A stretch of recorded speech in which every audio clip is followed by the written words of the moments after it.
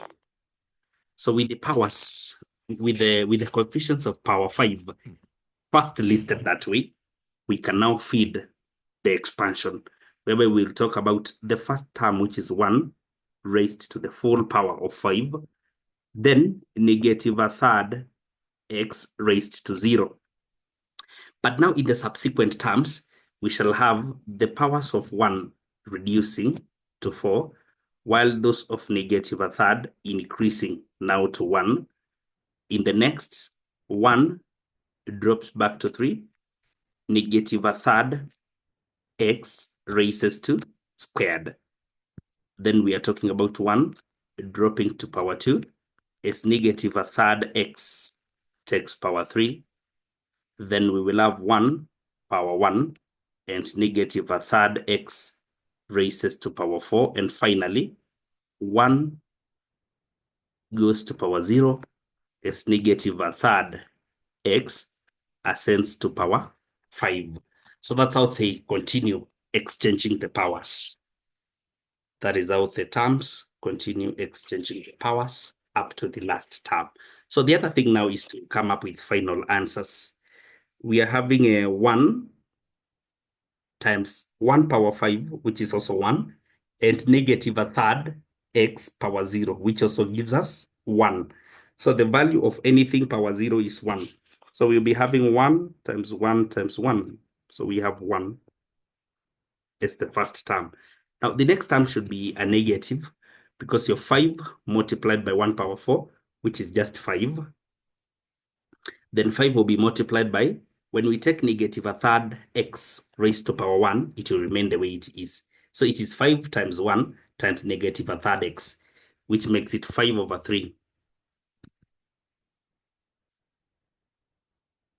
5 over 3, then x, then plus. The next is a 10 and 3 power 1. Okay, 1 power 3, sorry, which is just 1. Then we have negative a third x squared, which makes it a positive 1 over 9x. So that will be 10 over 9 x, which is squared. The next term should be a minus. We have again 10, 1 power 2, which is just 1, then minus 1 over 3 x raised to power 3. That will be negative 1 over 27, and x is raised to power 3. So 10 times 1 over 27, which is a negative, will be negative 10 over 27 x power 3.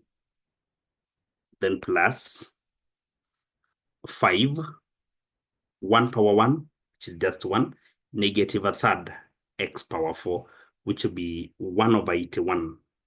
So 5 multiplied by 1 over 81 will be 5 over 81, and x is raised to the power of 4. That way. Then finally minus 1 and 1 power 0, which is just 1, then negative a third x power 5, which is 1 over 43, negative. So it will be 1 over 43, 1 over 243, that is. And x is raised to power 5. So this is the full expansion now. With the full expansion, we can proceed to the part B of the question. Use your expansion in A above to estimate the value of 0.9 power 5. So we should be talking about now 0.9 power 5 being equal to 1 minus a third x raised to power 5. So we can equate the bases in this case, whereby 0.9 will be equal to 1 minus a third x. This can be a third x equals to 1 minus 0.9, which is 0.1. Then to remain with x, we multiply by 3. So we get 0.3. So x equals to 0.3. Now we will get to the expansion, and wherever there is x, we substitute with 0.3. So it will be 1 minus 5/3 into 0.3 plus 10/9, 0.3 squared minus 10/27, 0.3 power 3 plus 5/81, 0.3 power 4, then minus 1/243 into 0.3 power 5. 0.3 power 5 that way. So it is this expansion that you will now feed into the calculator, and directly you shall be obtaining 0.5905 to an accuracy of 4 significant figures. So that's how we work it out. Good. Number 6 now. R is partly constant and partly varies as the square of Q. When R equals to 5 and Q equals to 9, then R equals to 21. Then when Q is 3, when R is 5, Q is 9. And when R is 21, Q is 3. Find the value of R when Q is 5. This is called partial variations, whereby we are having R varying partly as a constant and partly as the square of Q. So we can write the general expression R varying partly constant, then partly the other part is square of Q. So we talk about Q squared. So with this now we can introduce constants. Then we do away with the symbol of proportionality equals to a constant K, then another constant C multiplied by Q squared. Yeah, the square of Q. That means Q squared. So when R is 5,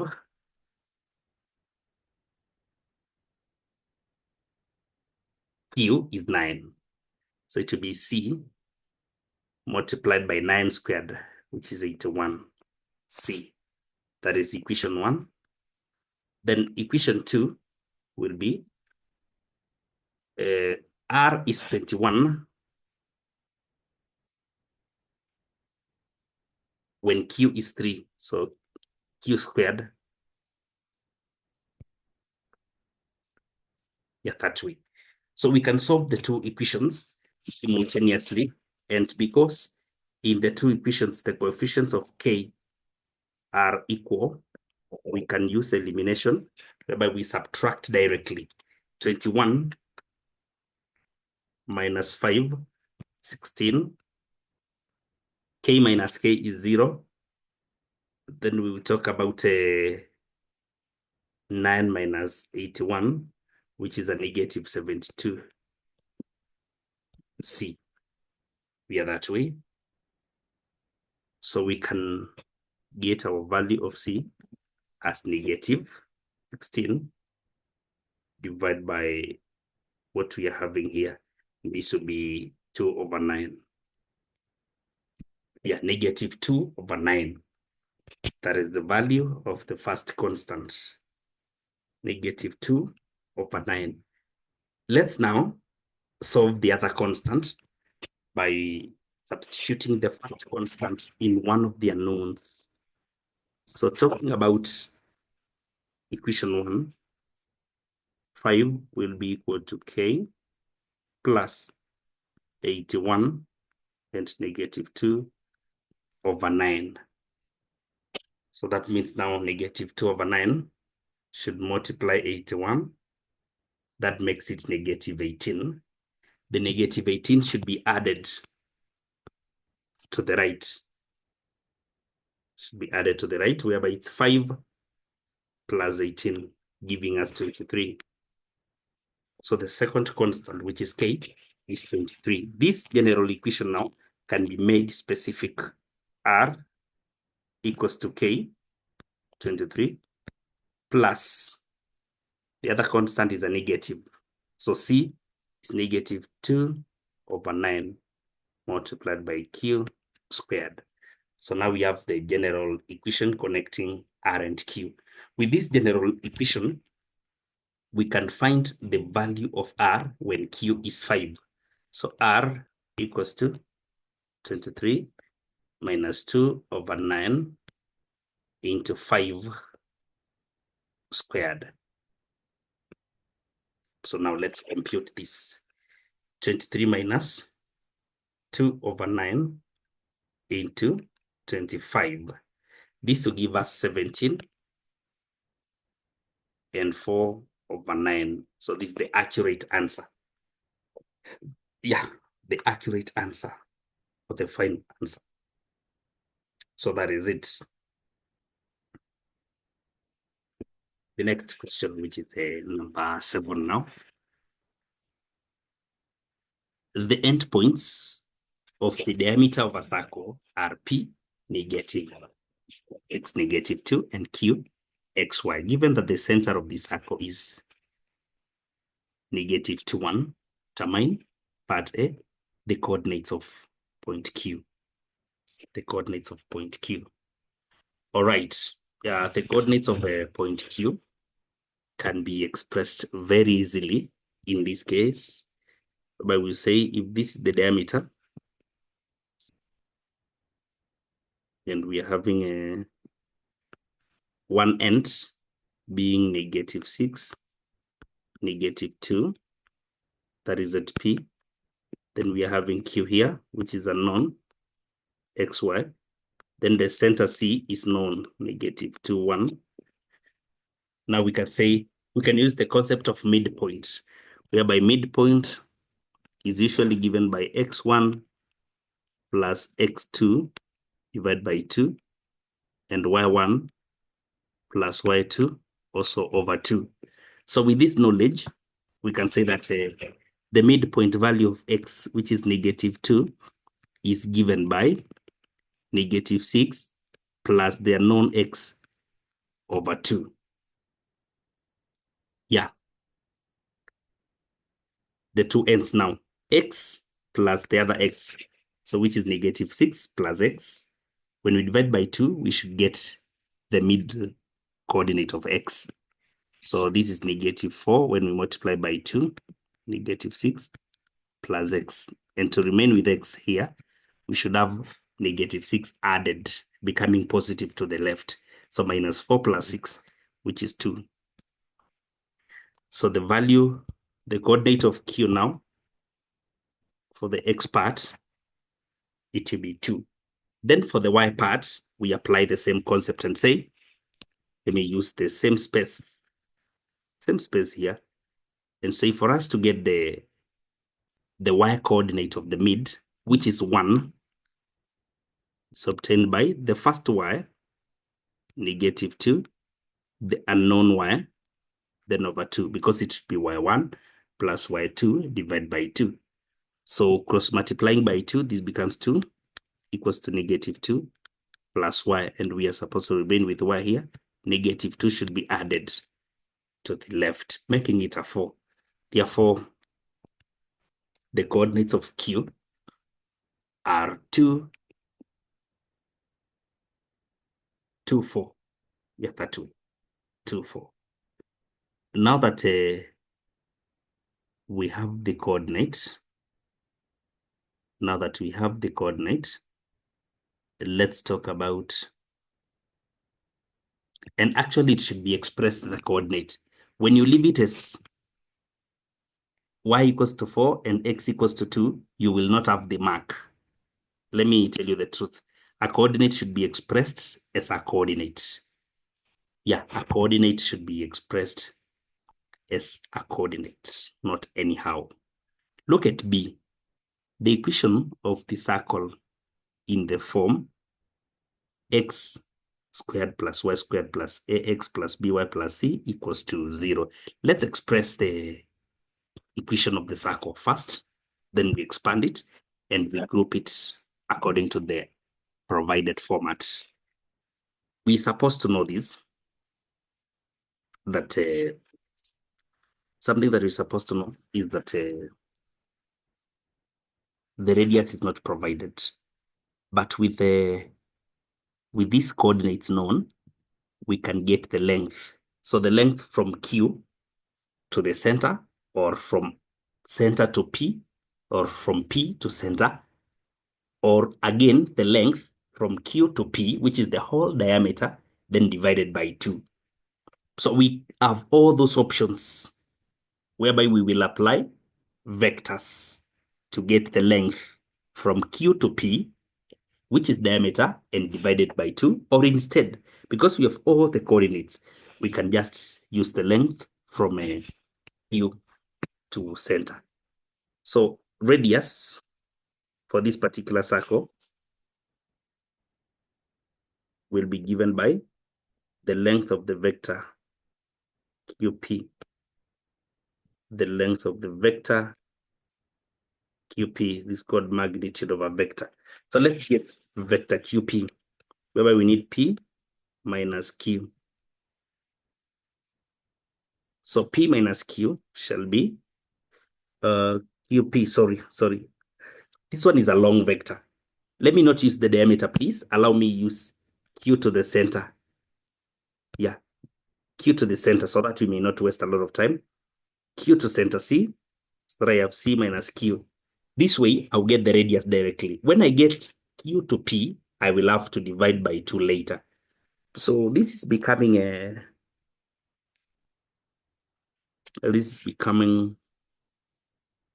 negative 2, 1 minus 2, 4. This is negative 4 out of negative 4, negative 3. It's a vector. So that for me to get the radius now, I will have to get negative 4 squared plus negative 3 squared. Then I obtain the square root. So R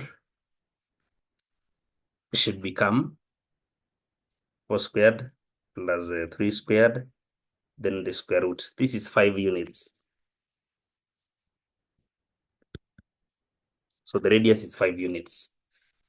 I have to go to the general equation of a circle now, whereby I need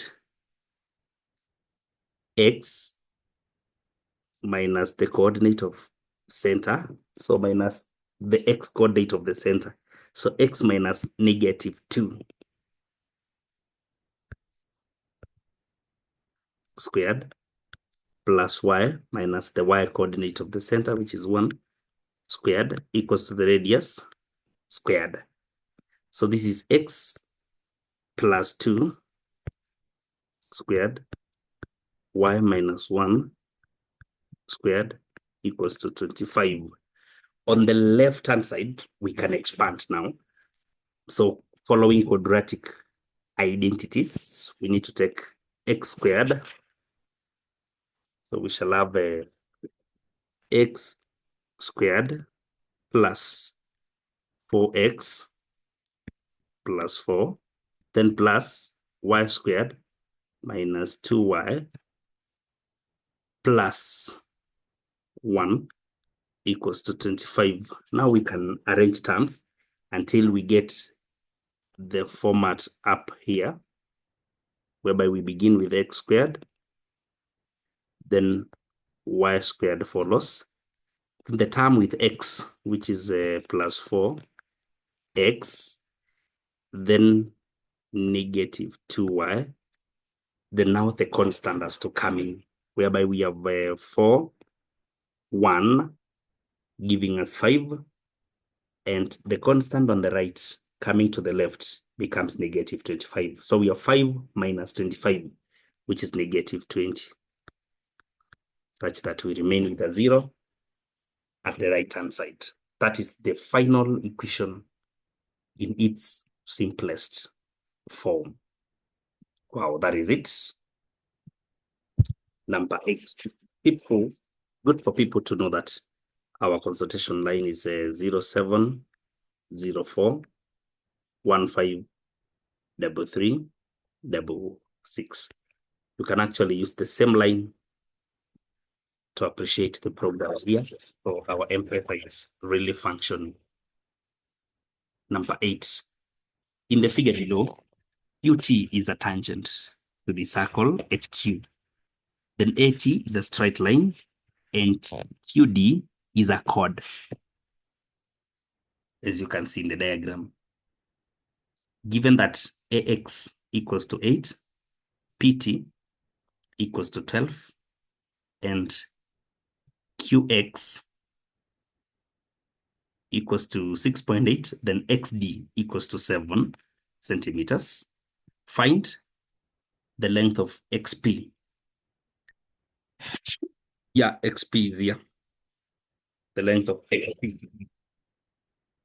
We should consider what we call a internal intersection of chords, whereby when chords are intersecting internally, we usually say that the length AX, according to the diagram now, multiplied by XP is the same as the length DX multiplied by X cubed or QX, those lengths. So when we have AX, which is 8, multiplied by XP, which is unknown, we should get DX. The length of DX is 7, and the length of XP is 6.8. So through this, we can get the value of XP by dividing through by 8. So this computation is going to give us 5.95. 5.95 centimeters. That way. Then the other thing that we are getting is a QT. QT is the tangent. We usually say this portion of the tangent, when squared, will give us the same as the whole tangent AT, multiplied by the outer portion PT. The outer portion PT in the diagram. So QT squared is the same as AT multiplied by PT. That way. So this is QT squared, which is unknown, should be the same as AT. You know, the length of AT shall be 8 plus 5.95 plus 12, giving us 25.95. So 25.95 multiplied by the outer portion, which is 12. So that if it is a QT now, you need the square root of all this.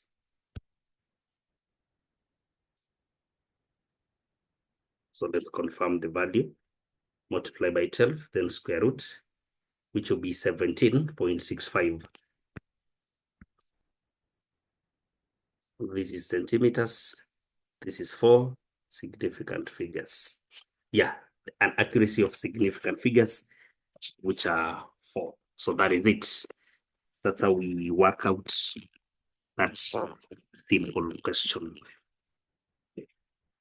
Look at number 9, a simple question on rates of work and proportions. Yeah, rates of work and proportions. Tab A can fill a tank in 10 minutes. Tab B can fill the same tank in X minutes. And tab C can empty the tank in 30 minutes. The 3 taps are left open for 5 minutes, after which tap A and C were closed and the tank was full. The tank was 7/12 full. Determine the time taken by tap B alone to fill the remaining part of the tank. In other words, we need the working rate of tap B. So tap A, let me begin with A alone. A working alone, in 1 minute, it fills 1/10. 1/10 because it takes 10 minutes to fill the tank. So if it takes 10 minutes, then it means in a minute, it is filling a tenth. So that with 10 minutes, it will fill the whole proportion of the tank. Look at tap B alone. It is filling 1/x because it takes x minutes. Then tap C is emptying 1/30 because it takes 30 minutes to fully empty the tank. So what about when they are all working together? In 1 minute, all of them shall fill. All the tanks now shall fill 1/10 plus 1/x.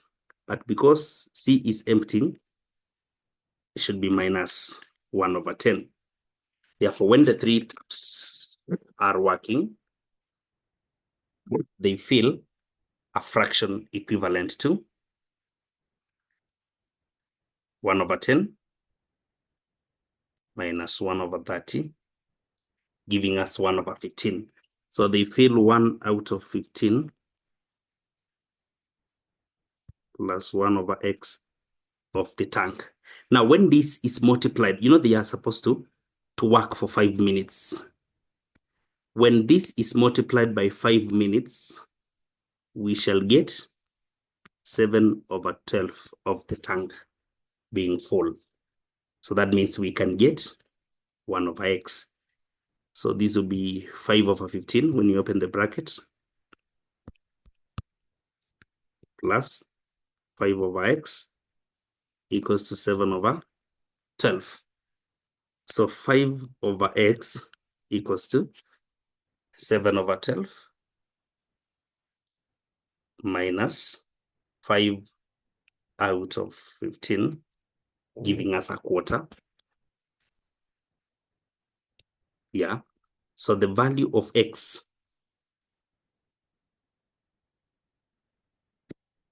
is becoming 20. The value of x is becoming exactly 20. Yeah, exactly 20. Exactly 20. So if it's becoming exactly 20, then it means when tap B is working alone, the tap here, tap B works 1/20, the rate of 1/20, which means it takes 20 minutes to work. Now with this working rate of 1/20 for tap B, we determine the time tap B will take to fill the remaining part of the tank. So what is the remaining part of the tank first? The remaining part of the tank is remaining part of the tank is, you know, 7/12 was full. Therefore, it means 5 had remained. So 5/12 proportions of the tank had remained. So we are saying with tap B working alone, 1/20 takes 1 minute. What about the remaining proportion of 5/12? To be 5/12 by 1 divided by 1/20, which means times 20/1. So 5 multiplied by 20 divided by 12 This gives us 8 1/3 minutes.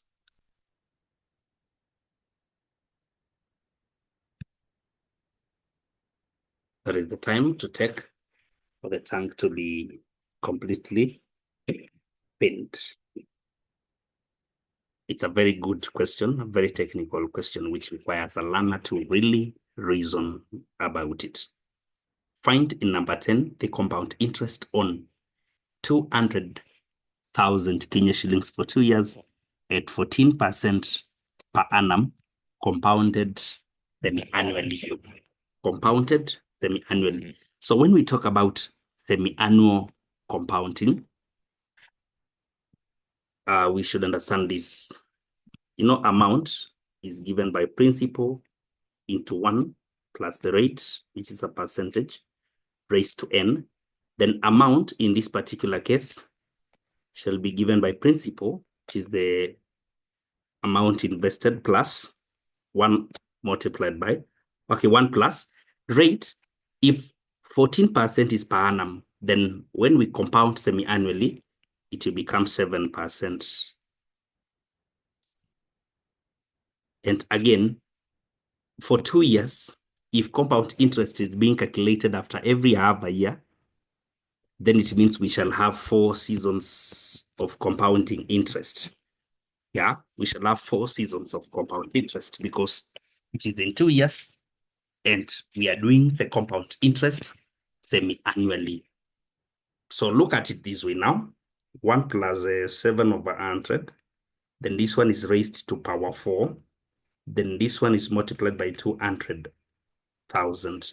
So we will be getting amount equivalent to 262,159.20 Kenya shillings.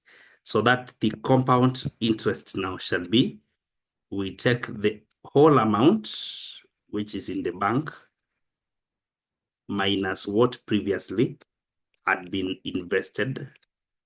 So that we exactly get 62,159.20.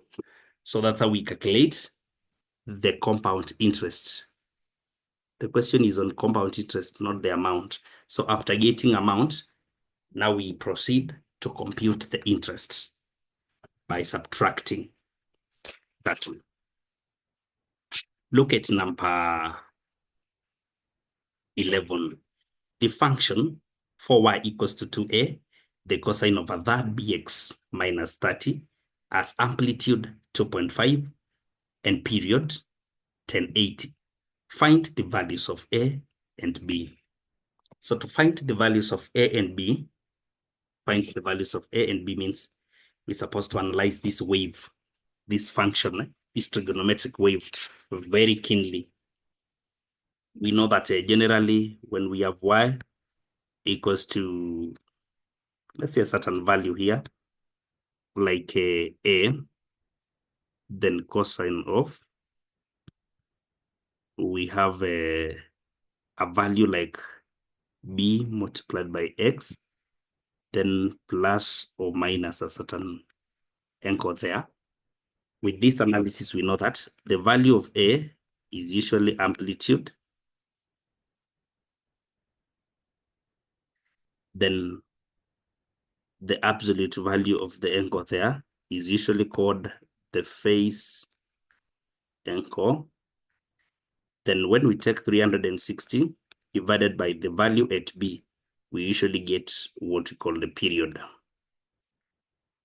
So with this analysis now, we can approach the question whereby if I divide through by 4, I'll remain with y equals to 2/4 half a, the cosine of a third bx minus 30, that way. So the value just behind cosine, which is half a,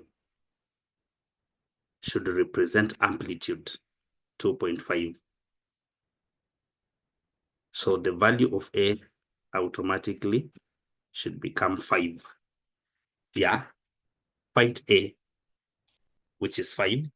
Then for us to get the value of b, we should say the value just behind x. The value just behind x When we take 360 and we divide by a third b, we're supposed to get period. And the period is 1080. So we can get the value of b by first doing a cross multiplication. 360 equals to a third b by 1080. Yeah. So 1080 over 3 is 360. 360. So we say 360 equals to 360b. So for us to get b, we divide through. So the value of b is 1. Yeah, the value of b is 1. The value of a is 5. So that is it. That is it. We get the value of b as 1. That way. Number 12. A tea blender buys 2 grades of tea at 60 and 80 per packet. Find the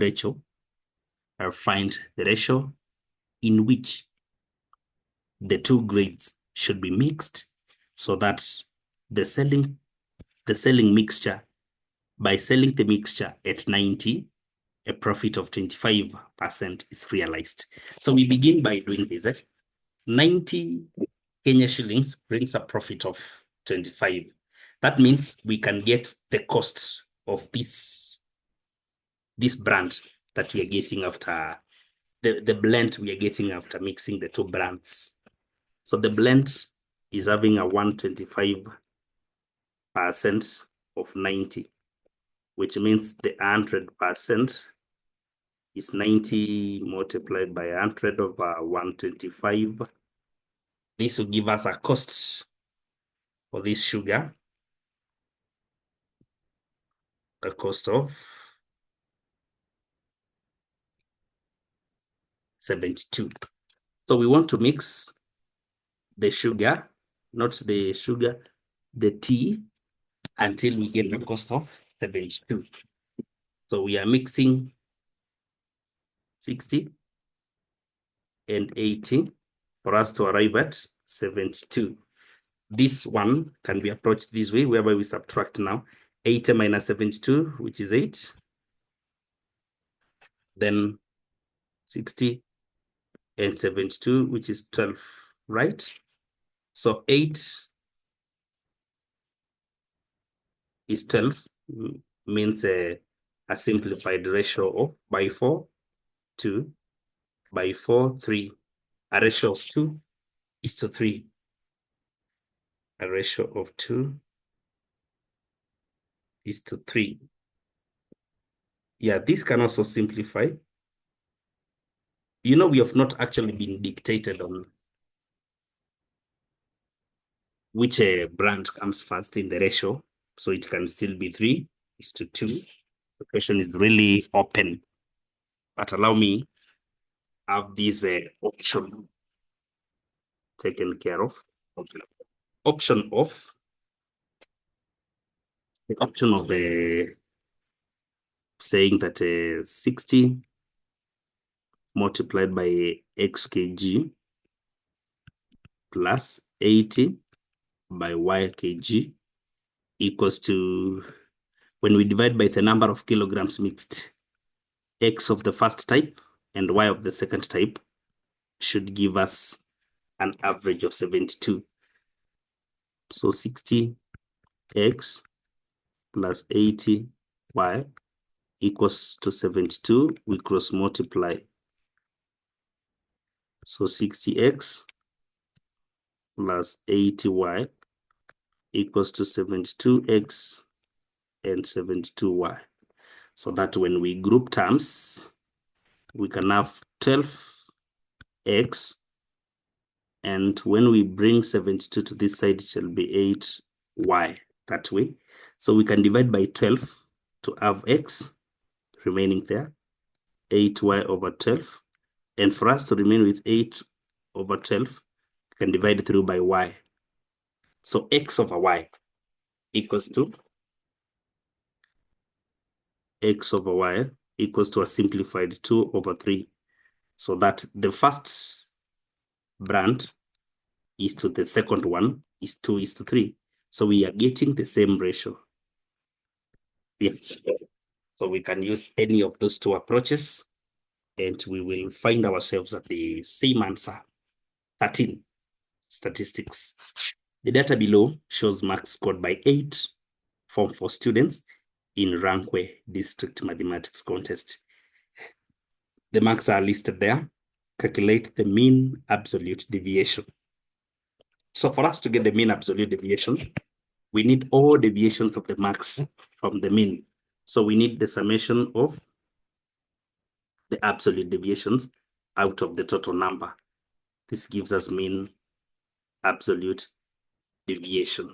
So can we get the deviations first? But we get deviations will be given by each value minus the mean. Each value minus the mean. Now, understand me when I say the mean. You know, the mean has not been calculated for these individuals.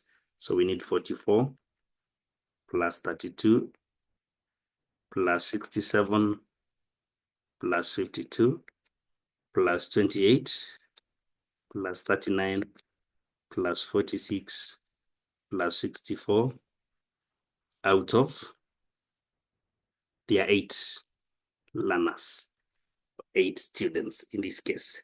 So the mean is 46.5. So we can get all the deviations. We can get all the deviations from the mean. All deviations from the mean. Let's get all deviations from the mean. Each value minus mean. So 44 minus 46.5, negative 2.5. That's 2 minus 46.5, negative 14.5. 67 minus 46.5, we get 20.5.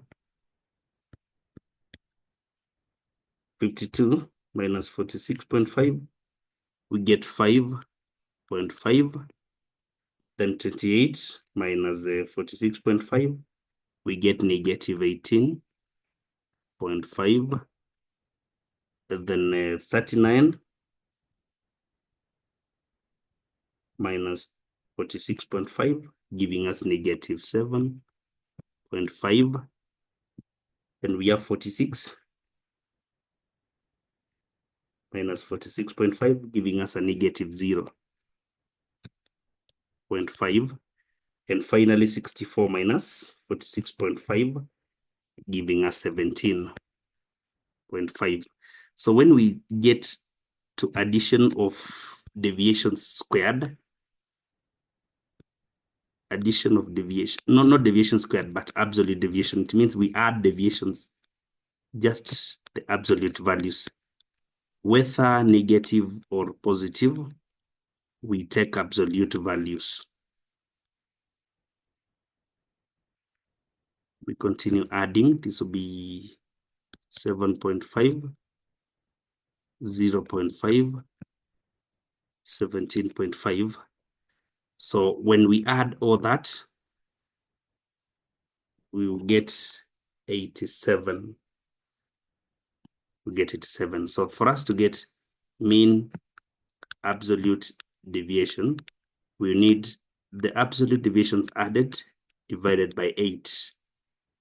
And this is going to give us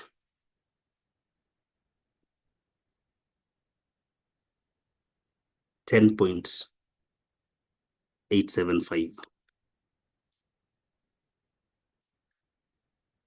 10.875. Yeah, that gives us the final answer. Number 14. Triangle ABC with vertices 1, 1, 8, 1, and 10, 7 is the image of triangle ABC and that transformation represented by the matrix 2, 3, 5, 4. Find the area of triangle ABC. We know that the image triangle has a given area and the object triangle was also having a given area. Before, okay, then there is the transformation matrix there. We know that when we get area of image divided by area of object, we usually get area scale factor. And area scale factor is usually given by the absolute value of determinant. The absolute value of determinant of the matrix being involved in this particular transformation. So which is the determinant involved here? The determinant involved is 2. 2 multiplied by 4. Then minus product of the elements in the other diagonal, which is 3 and 5. So we have 8 minus 15, giving us -7, which means the date is -7, but the area scale factor is 7. So area scale factor is usually given by absolute value of determinant. Absolute value of determinant. So we have it that way now. Let's look at the second triangle, which is a coordinate 1, 1, 8, 1, then 10, 7. So from the Cartesian plane, if this is 1, 1, that is A, then B is 8, 1. That means they are along the same line. Along the same line, 1, 1. Then 10 is somewhere here, and 7. So C is a 10, 7, somewhere there.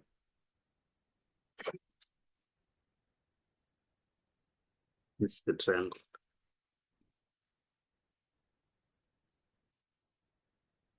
Remember, this is A prime, B prime, and C prime. So this second triangle, we can find the area by knowing the vertical height from this horizontal, which can be 10, 1, all the way to 10, 7. How many units vertically? From 1 all the way to 7, there are 6 units up here. Then from x equals to 1 all the way to x equals to 8, there is a change of 7 units. So there is a base of 7 and a height of 6, which means area can be given by half 7 by 6. Is this not 21 square units? Yeah, 21 square units. So this is the area of the image, 21. Area of the object is unknown. It's what we are finding actually. So when the ratio is calculated, it should give us 7, which means 7 by x should give us 21, and we get 3. So this is 3 square units now as the area of the first triangle. 3 square units. Yeah, 3 square units. That is it. 3 square units. I hope that one is well understood. Well understood. So on the vertical, we're having 6 units. Actually, one of the skills which are still needed is the one of obtaining 6, then a 7 on the horizontal. That one required a serious analysis. Otherwise, thank you so much for following. I hope you've understood. And in case you're not understanding, you can do further consultations through 07 04 15 33 66. that way. Number 15. The figure below shows a displacement time graph for a moving particle. So displacement in meters and time in seconds. We know that in a displacement time graph, the gradient gives what we call the velocity. Calculate the velocity of the particle at time t equals to 4 seconds. All right, this is called instantaneous because the velocity is not uniform. If we had a straight line, the gradient could have been the same all through, and we would just calculate simply the gradient for the line. But now, being a curve, we have instantaneous velocities, whereby we need velocity at particular points. So we have to calculate velocity at t equals to 4 seconds, whereby we will connect this way. So at that point, we draw a tangent. At that particular point, we shall draw a tangent to the curve. It is now the gradient to the curve, which will help us estimate the velocity. So we draw a tangent at that point. Tangent at that point. So let me do a tangent. Tangent is a line which just touches. Yeah, without cutting. So we have such a line. It's what we are calling tangent. So we only need 2 coordinates now along that tangent. So we find this tangent. So for us to get velocity at t equals to 6, we also need to identify at the curve where t equals to 6, and we draw another tangent there. So velocity is changing along the curve. So we need 2 coordinates. We can pick one coordinate at 4. Then this is 20.6. We can also pick another coordinate along the same tangent. For example, we can have this coordinate. Let me identify a coordinate just carefully. A coordinate carefully. Like this one. That is a 1 point. You know, this is 1. So 1.4, 20.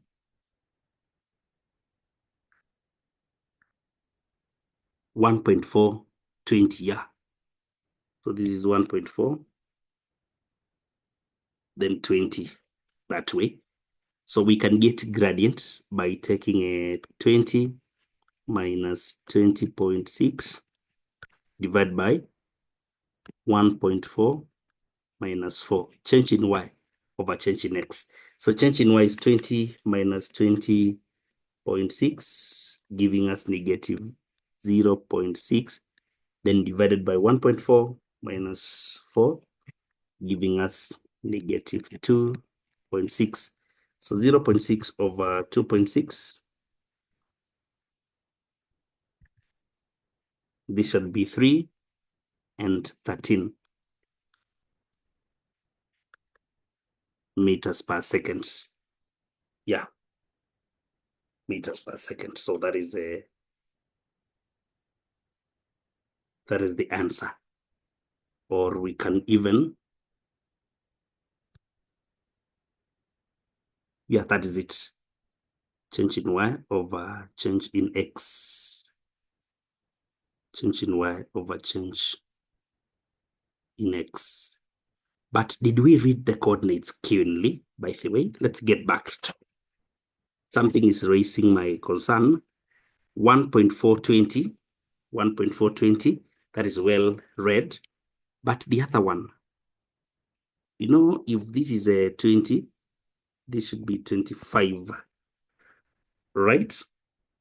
So it should be 21, 22. Yeah, that was 26, not 20.6. Sorry for that. This is supposed to be 26 actually. It's supposed to be 26. I don't want to mislead you, so let's get back to that correction. Let's get back to that correction. 26. Yeah. Sorry for that. So 20 minus 26. This should be negative 6.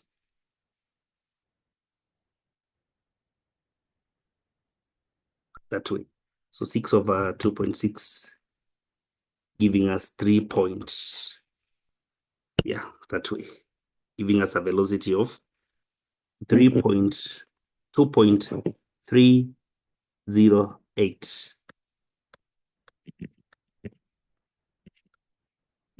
meters per second.